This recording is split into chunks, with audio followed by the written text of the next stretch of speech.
in the seal of good local governance in the whole province of Cavite, averaging 96%.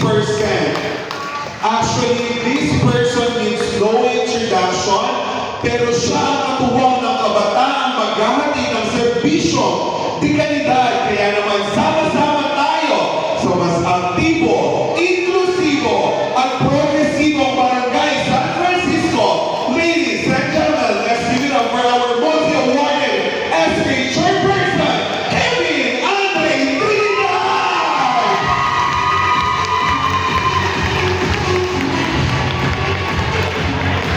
Isang mapagpala at mga kabataan gabi po sa inyong lahat. Unang-una, Madam Bulang, maraming salamat for that great introduction. Kanina po, nabanggit na po ng aking mga kasama, lahat po ng mga nandito. Hindi ko na po babanggitin isa-isa kasi baka po may magtampo. Pero unang-una po gusto ko po magpasalamat sa inyong lahat for lending your time para po makasama kami ngayong gabi.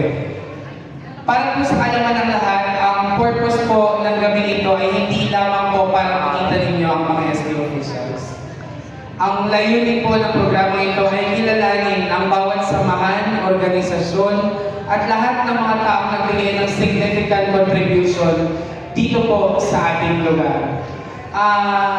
Ito pong proyektong ito ay sinagawa na rin po namin last year.